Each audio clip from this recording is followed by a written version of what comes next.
മലപ്പുറം ഒതുക്കുങ്ങലിൽ വീട്ടിൽ ഉറങ്ങിക്കിടന്ന 5 മാസം പ്രായമുള്ള കുഞ്ഞിനെ തെരുവുനായ കടിച്ചു. ഒതുക്കുങ്ങൽ തൊടുകുത്തുപറമ്പിൽ ഇന്ന് ഉച്ചയോടെയാണ് സംഭവം. വീട്ടിനുള്ളിൽ കയറിയാണ് നായ കുട്ടിയെ ആക്രമിച്ചത്. മറ്റു 2 പേർക്കും തെരുവുനായയുടെ കടിയേറ്റിട്ടുണ്ട്. കുഞ്ഞിനെ മഞ്ചേരി മെഡിക്കൽ കോളേജ് ആശുപത്രിയിലേക്ക് മാറ്റിയിരിക്കുകയാണ്. മുബഷിർ പി അക്ബർ ഈ വാർത്തയുടെ വിവരങ്ങൾ നൽകും. മുബഷിർ, അല്പസമയം മുമ്പാണ് ഒരു 1.5 വയസ്സുള്ള കുഞ്ഞിനെ കാസർഗോഡ് തെരുവുനായ ആക്രമിച്ച വാർത്ത നമ്മൾ പ്രേക്ഷകരിലേക്ക് എത്തിച്ചു. ഇപ്പോൾ ഇതാ വീണ്ടും ഒരു കുഞ്ഞിന് കൂടി ആക്രമണം നേരിടേണ്ടി വന്നിരിക്കുന്നു. കുഞ്ഞുങ്ങളെന്നോ മുതിർന്നവരെന്നോ വ്യത്യാസമില്ലാതെ, വീട്ടിനുള്ളിലോ വീടിന് പുറത്തുനിന്നോ വ്യത്യാസമില്ലാതെ തെരുവുനായ അത്രയ്ക്കും വലിയ ഉപദ്രവകാരികളായി മാറുകയാണ്.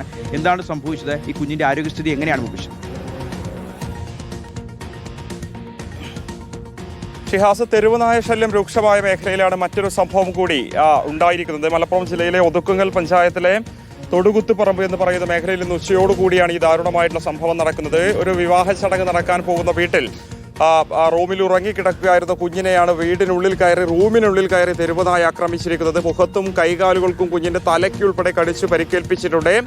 ആ മേഖലയിലെ തന്നെ പ്രദേശവാസികളായിട്ടുള്ള മുഹമ്മദ് റാഫി ജൗഹറ ദമ്പതികളുടെ മകൻ ഹാനി അസീം എന്ന് പറയുന്ന 5 മാസം മാത്രം പ്രായമുള്ള കുഞ്ഞിനെയാണ് തെരുവുനായ കടിച്ചു പരിക്കേൽപ്പിച്ചിരിക്കുന്നത്. ഉടനെ തന്നെ വീട്ടുകാർ ഈ കുഞ്ഞിനെ കോട്ടക്കലിലെ സ്വകാര്യ ആശുപത്രിയിലേക്ക് എത്തിച്ചെങ്കിലും പിന്നീട് പരുക്ക് ഗുരുതരമായതിനാൽ മഞ്ചേരി മെഡിക്കൽ കോളേജിലേക്ക് കൊണ്ടുപോവുകയായിരുന്നു. മഞ്ചേരി മെഡിക്കൽ കോളേജിൽ എത്തിച്ച് വാക്സിൻ ഉൾപ്പെടെയുള്ള പ്രാഥമിക ചികിത്സ നൽകിയിട്ടുണ്ട്. തിരിച്ച് വീട്ടിലോട്ട് തന്നെ കൊണ്ടുവന്നിട്ടുണ്ട്. ആരോഗ്യനില ഗുരുതരമാവുകയാണെങ്കിൽ വീണ്ടും ആശുപത്രിയിലേക്ക് കൊണ്ടുവരണമെന്ന് ഡോക്ടേഴ്സ് അറിയിച്ചിട്ടുമുണ്ട്. ഈ മേഖലയിൽ തെരുവുനായ ശല്യം രൂക്ഷമാണ്. നേരത്തെ തൊട്ടടുത്തുള്ള കോട്ടക്കൽ പുത്തൂർ ഭാഗത്തുൾപ്പെടെ സമാനമായ രീതിയിൽ കുട്ടികളെ വീട്ടിൽ കയറി തെരുവുനായ ആക്രമിക്കുന്ന ഒരു സംഭവം ഉണ്ടായിരുന്നു. അതിനിടയിലാണ് ഇത്തരമൊരു സംഭവം ഉണ്ടായിരിക്കുന്നത്. ഈ ചടങ്ങ് നടക്കാൻ പോകുന്ന വീട്ടുകാരൊക്കെ തന്നെ അടുക്കള ഭാഗത്താണ് ഉണ്ടായിരുന്നത്. ഒരു ഭാഗത്ത് റൂമിൽ ഈ കുഞ്ഞ് കിടന്നുറങ്ങുകയായിരുന്നു. ആ ഭാഗത്ത് വീട്ടുകാരുണ്ടായിരുന്നില്ല.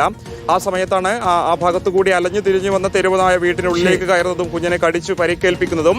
ആ കുഞ്ഞിന്റെ ബഹളം കേട്ടാണ് വീട്ടുകാർ ഓടിക്കൂടുന്നതും ഈ തെരുവുനായ ഓടിച്ച് കുഞ്ഞിനെ രക്ഷപ്പെടുത്തി ആശുപത്രിയിലേക്ക് കൊണ്ടുപോവുകയും ചെയ്തത്. ഷിഹാസ്, ശരി. മുബഷിർ, മലപ്പുറം ഒതുക്കുങ്ങലിലാണ് വീട്ടിൽ ഉറങ്ങിക്കിടന്ന 5 മാസം മാത്രം പ്രായമുള്ള കുഞ്ഞിനെ തെരുവുനായ കടിച്ചത്.